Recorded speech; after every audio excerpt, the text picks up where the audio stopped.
Jika ada dua tanda ini di dalam diri Anda, berarti Anda termasuk wali-wali Allah. Assalamualaikum warahmatullahi wabarakatuh. Bismillah walhamdulillah wassalatu wassalamu ala rasulillah Sayyidina wa maulana Muhammad ibn Abdillah wa ala alihi wa sahbihi wa mawalah wa la hawla wa la quwata illa billah amma ba'd. Saudaraku kaum muslimin wal muslimat rahimakumullah, ketahuilah bahwa menjadi wali-wali Allah, menjadi kekasih-kekasih Allah itu syaratnya tidak harus alim, tidak harus faham ilmu agama, tidak. Karena banyak wali-wali Allah yang tidak alim ilmu agama. Para ulama menjelaskan laisa kullu waliyin aliman faqihan. Tidaklah setiap wali Allah itu aliman, yaitu orang yang alim, faqihan, orang yang faham ilmu agama. Tidak semua wali Allah itu harus alim dan tidak juga harus ahli fikih, menguasai dan memahami ilmu agama, tidak. Kemudian para ulama juga menjelaskan wa kullu alimin faqihin salihin waliyun min awliyaillahi ta'ala. Setiap orang yang alim, orang yang faham ilmu agama, dan syaratnya harus soleh. Alim, faham ilmu agama, soleh, taat menjalankan perintah Allah, mengamalkan ilmunya, waliyun, maka dia wali. Min awliyaillahi ta'ala, dari wali-walinya Allah ta'ala. Jadi sekali lagi rumusnya, wali tidak harus alim, tidak harus faqih. Tetapi setiap orang yang alim, faqih, soleh, dia adalah wali dari wali-walinya Allah. Termasuk min sultanil awliya, termasuk dari pemimpinnya para wali. Allah Azza wa Jalla berfirman di dalam surat Yunus ayat yang ke-62. A'udzu billahi minasyaitonir rajim. Ala inna awliya Allahi la khawfun alaihim wa la hum yahzanun. Yang artinya, ala, ingat-ingatlah, inna awliya Allahi, sesungguhnya wali-wali Allah, la khawfun, yaitu tidak takut, alaihim, atas mereka, walahum, dan tidaklah bermula mereka, yahzanuna, yaitu bersedih hati oleh mereka. Ini adalah dua tanda wali Allah, dua tanda. Tanda yang pertama, la khaufun alaihim, yaitu tidak merasa takut atas mereka. Mereka tidak takut ini dan itu. Mereka hanya takut kepada Allah Azza wa Jalla. Tidak takut nih besok mau makan atau tidak. Tidak pernah takut, walaupun hatinya kadang-kadang ketar-ketir, tetapi langsung dihalau, dihilangkan. Karena hati ketar-ketir itu termasuk was-was godaan setan. Itu wajar, manusiawi.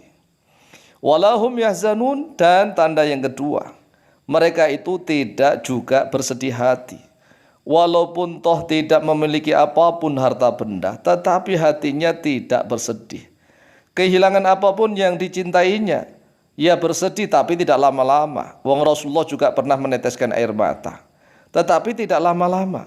Dia langsung menyadari bahwa segalanya dari Allah dan akan kembali kepada Allah. Jadi, tanda utama wali-wali Allah adalah yang pertama, la khaufun alaihim, yaitu mereka tidak merasa takut tentang urusan duniawi. Ini masalah duniawi loh ya. Mereka hanya takut kalau masalah urusan akhirat, takut kepada Allah. Kemudian tanda yang kedua, walahum yahzanun, dan mereka juga tidak bersedih hati, tidak menderita sakit hati. Hatinya ini selalu bersih, tidak hasad, tidak iri dengki, tidak riya, tidak ta'ajub, tidak takabur, tidak merasa ini dan itu. Hatinya selalu tenang. Walahum yahzanun. Allah Azza wa Jalla di dalam surat Ali Imran ayat yang ke-142 berfirman begini. Am hasibtum an tadkhulul jannata walamma ya'lamillahu alladhina jahadu minkum wa ya'lamas sabirin. Apakah mengira oleh kalian pada sesungguhnya kalian akan masuk ke dalam surga sedangkan Allah belum membuktikan kepada kalian, manakah orang-orang yang jihad di antara kalian dan manakah orang yang telah menunjukkan kesabarannya. Jadi kalau ingin menjadi wali-wali Allah, kekasih Allah, maka syaratnya ada dua, hanya ada dua saja.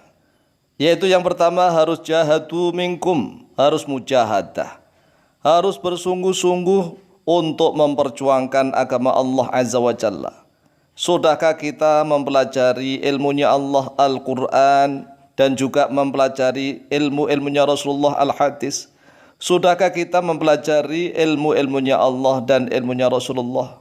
Kemudian ilmu itu kita sebarkan, kita syiarkan di mana-mana. Itu syarat yang pertama, jahadu minkum. Kalau zaman sahabat, selain mereka memperdalam ilmu Al-Quran dan hadis, mereka harus jihad perang. Mereka juga harus menghidupi keluarganya. Mereka harus mencari nafkah. Mereka juga harus mencari ilmu dan mereka juga harus jihad perang fisabilillah. Kemudian syarat yang kedua, wa ya'lamus sabirin, dan kita harus menunjukkan kesabaran di dalam memperjuangkan ilmunya Allah, memperjuangkan syariat Allah, memperjuangkan agamanya Allah. Sudahkah kita bersabar? Kadang-kadang nih dijak ngaji saja yang baru sulit sedikit saja sudah nggak sabar. Apalagi kalau diajak untuk syiar Islam. Masya Allah. Jadi syaratnya harus ada dua. Harus mujahadah sungguh-sungguh dalam memperjuangkan agama Allah. Dan yang kedua harus sabar. Sabar dicemooh, dicaci maki. Sabar mendapatkan ujian, godaan. Sabar menahan ini dan itu. Harus ada dua, sungguh-sungguh dan bersabar. Kemudian di dalam hadis sahih riwayat Imam Bukhari, an Abi Hurairah radhiyallahu anhu qala Rasulullah sallallahu alaihi wasallam, innallaha ta'ala qala, sesungguhnya Rasulullah sallallahu alaihi wasallam telah bersabda bahwa Allah azza wa jalla telah berfirman di dalam hadis qudsi, man 'ada li waliyan faqad adantuhu bil harbi. Barang siapa yang memusuhi li untuk kewalian pada waliku, kata Allah, faqad adantuhu, maka sungguh telah mengumumkan oleh aku padanya bil harbi, pada peperangan. Jadi barang siapa nih yang memusuhi walinya Allah, maka Allah sendirilah yang mengumumkan peperangan kepadanya. Wa ma taqarraba ilayya 'abdi bi syai'in ahabba ilayya mimma aftaradtuhu alayhi wa la yazalu 'abdi yataqarrabu ilayha bin nawafil hatta uhibbuhu. فإذا أحببته كنت سمعه الذي يسمع به وبصره الذي يبصر به ويده التي يبطش بها ورجله التي يمشي بها ولئن سألني لأعطينه ولئن استعاذني لأعيذنه. Di dalam hadis ini juga ada dua syarat, dua tanda-tanda menjadi wali Allah. Tanda yang pertama, dia telah menegakkan kefarduan, menjalankan yang wajib, yang fardu, menjauhi yang diharamkan oleh Allah.